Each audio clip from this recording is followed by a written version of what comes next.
It was past midnight when Amir hailed a taxi outside his office in downtown Jakarta. Rain lashed down like a curtain, soaking the empty streets. He had worked overtime again, and all he wanted was to get home.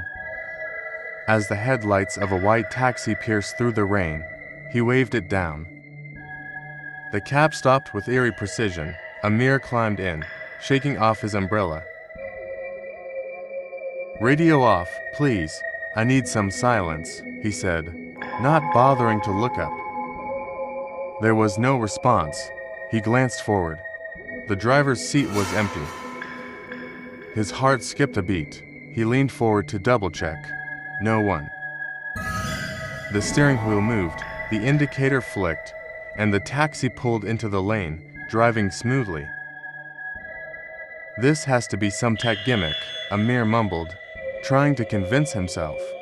Perhaps it was one of those self-driving cars he'd read about. But they weren't supposed to be illegal here, were they? He considered getting out, but the door locked with a loud click. Panic rose. "Hey, stop the car," he shouted. The taxi didn't respond. Instead, the meter blinked, destination set. Amir's mouth went dry. The streets grew darker as the taxi turned into an alley he didn't recognize. Graffiti lined the walls, and the streetlights flickered like they were about to die. "This isn't the way to my house." The taxi kept going. Then, just as suddenly, it stopped. The doors unlocked. Amir jumped out and ran. When he looked back, the taxi was gone.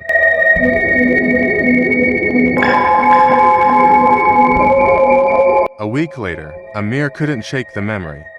He told his friend Rina, a journalist, about what happened. "You're not the first," she said, voice low. "There've been rumors. A taxi that picks up people late at night, drives them to places they fear the most. Some passengers never return." "Like what? A ghost taxi?" "Some say it's cursed. Others think it's tied to an unsolved murder. There's even a story about a driver who died behind the wheel and now his soul drives the car." "That's ridiculous." Rina raised an eyebrow.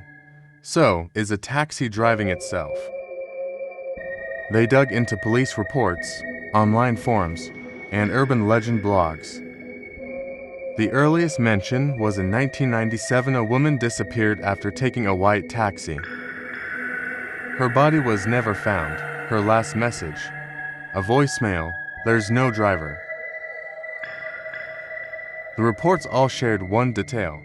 The taxi always appeared in the rain, always white, and always just when someone was desperate to get home. "Maybe it finds people," Rina whispered.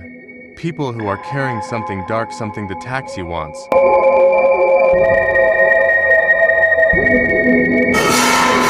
Rina decided to investigate firsthand.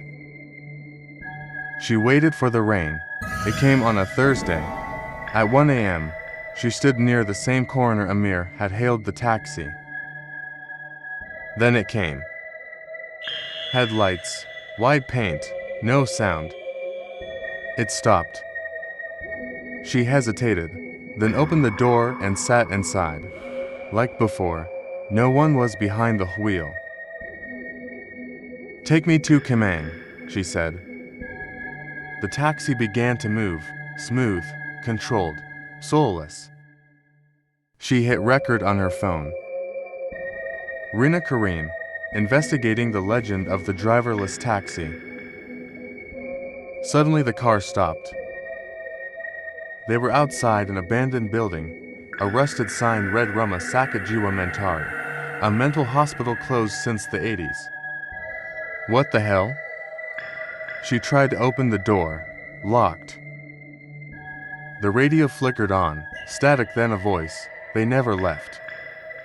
She screamed. Images began to flicker on the taxi windows like a slideshow. Patients strapped to beds. Nurses with empty eyes, a fire. screaming. And then her own photo. A caption below, "Next." The doors opened, she ran. When she got home, the footage on her phone was gone, deleted. Only one file remained, a photo of the taxi with the words, "We know," scrawled in blood red letters.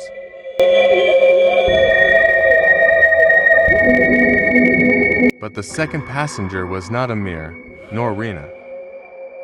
It was an old man named Pak Dardo, a retired police officer. He had investigated the case of the white taxi decades ago. His own son, a young rookie cop, had disappeared while chasing a lead on the vehicle. Haunted by guilt, Pak Dardo spent his nights staring out the window, waiting for the rain. One stormy night, it came. He stepped into the taxi without fear. "I've been waiting," he said. "Take me to him." The taxi obeyed. But instead of driving forward, it reversed. The cityscape blurred, lights dimmed, the world outside seemed to decay. He saw his son young, confused, mouth open in a silent scream trapped behind glass. The taxi was a gate.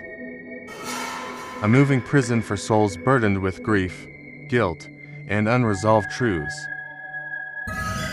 Pak Dardo took out his revolver, pressed it to the dashboard, let them go.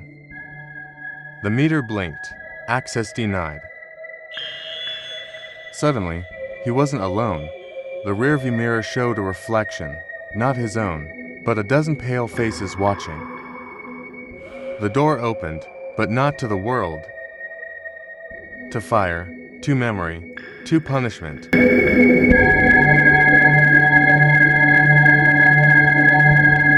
Rina could no longer sleep. Since that night, she saw taxis everywhere. Not just on the road, but in dreams, in mirrors, sometimes even in photos where they didn't belong. She decided to end it, not just the legend but the curse. She traced the taxi's registration from old files, filtered through old GPS databases, even used AI to track urban anomalies. Finally, she found it, an impound lot in North Jakarta, hidden, forgotten. There it was, covered in dust, but unmistakable. She entered with a GoPro, live streaming for safety. The doors were unlocked. She got in. No keys, but the car started. Rain fell. Suddenly, the world outside vanished. The windows showed not Jakarta but the memories of every soul the taxi had ever claimed. Then it spoke, not in sound, but in thought. Trade, one truth for one life. What truth? Rina asked aloud. Yours. She hesitated, then whispered. I set the fire at Mentari Hospital. It was me. The taxi shuddered. Lights flashed. Then silence. When Rina opened her eyes, she was outside. Morning. Dry, normal. But the taxi was gone, and so was her shadow.